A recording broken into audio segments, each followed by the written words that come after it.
Welcome to Kick In, the show that looks to the world of indie projects fundraising on sites like Kickstarter and Indiegogo. Follow us on Facebook and Twitter at Kickin' Show and look for more great projects on kickinshow.com. Joining us today is Ben Jackendoff from Zenescope with an awesome animated Grimm Fairy Tales project. Hi, so I'm here with Ben Jackendoff, and I've got a couple questions for you. How are you doing today? I'm good. It's Saturday morning. All right. Can't complain. Cool. So tell me, with the 75th issue approaching of the Grimm Fairy Tales, tell us about the animated series that you guys are all buzzing about. Well, this whole entire project's been an amazing kind of conglomeration of all sorts of creatives coming together, which has been really exciting for all of us. Obviously, Grimm Fairy Tales, the comic book, has been running for many years now, and we felt like it was time to take it to the next level.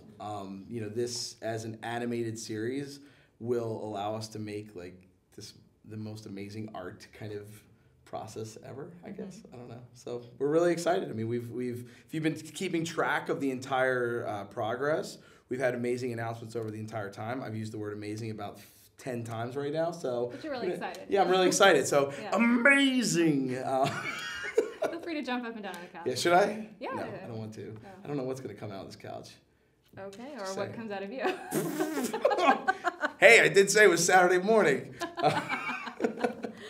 So in the clip, the director had mentioned, and I'm going to quote here, a ton of Hollywood productions using Grimm Fairy Tales stories, but they're not willing to make the badass version, which is our version. Right. So tell us about what that version would be like that would forego a typical Hollywood look and feel if you would work with Hollywood. Well, I mean, here the bottom line is animation, as it were, doing feature-length animation. Most of the time it's Pixar, you have kids type stuff.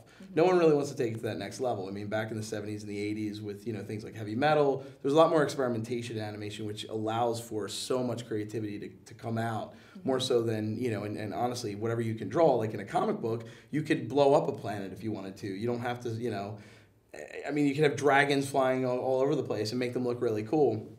So, what John's vision of this and our vision, I mean, because the Grimm Fairy Tales, the comic book series, has always been a darker twist on all the fairy tales. So we started with the, the traditional fairy tales like the Snow White, Cinderella, all those things kind of, and then moved it into, other fairy tales like Pinocchio and this, that, and the other thing. So we have this amazing resource and library of all these fairy tales that we've been, have a huge fan base behind them.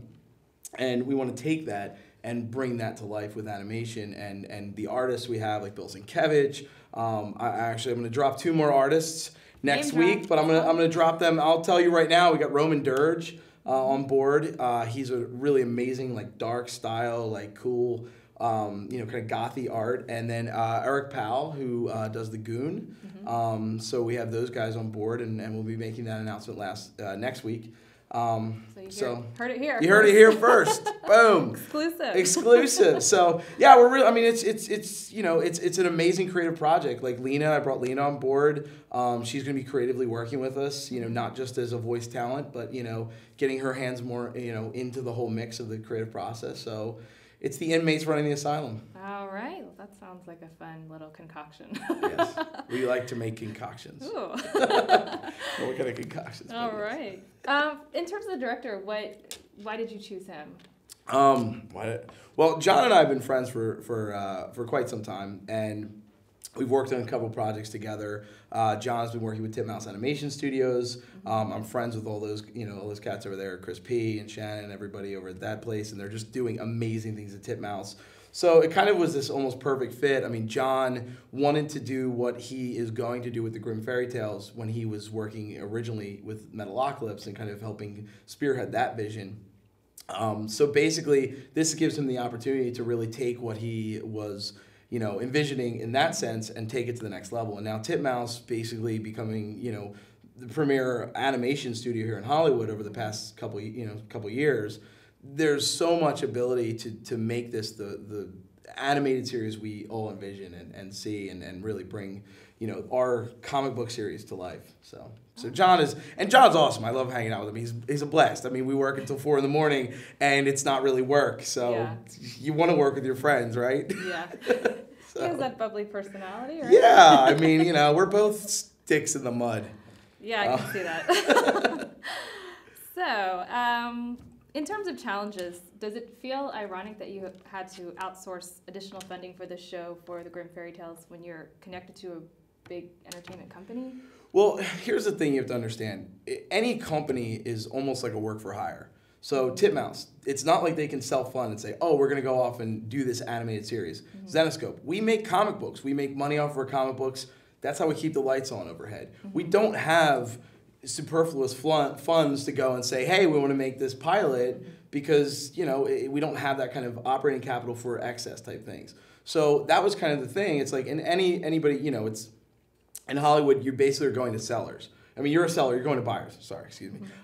You know, so yeah, I mean, you go to like the Warner Brothers, you go to the Disney, you go to here and you go to there, and they basically have their revenue streams where they can fund something if they greenlight it and whatnot, you know, or Spike TV or anything like that. So for us to do it the way we want to do it and basically have the ability to be full-on creative and not have to answer to anyone. To have control. To have complete control of say, this is the creative process we want to do and this is the project we want to do and we want to do it this way. Mm-hmm. Because we're not answering to a board, we're not answering to shareholders, we're not answering to, you know, executives that don't get what we're trying to do. Mm-hmm. And what better way to go to the fans and the people and say, you want to see this?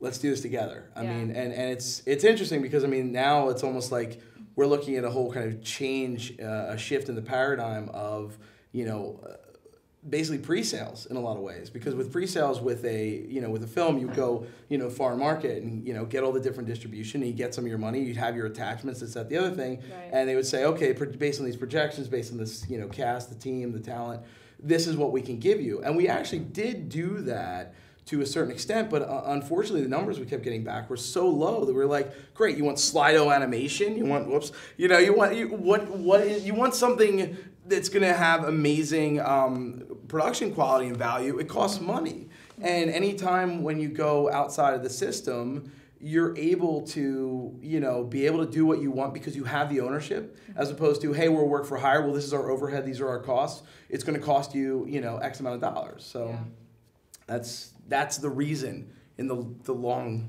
version. That was the long version.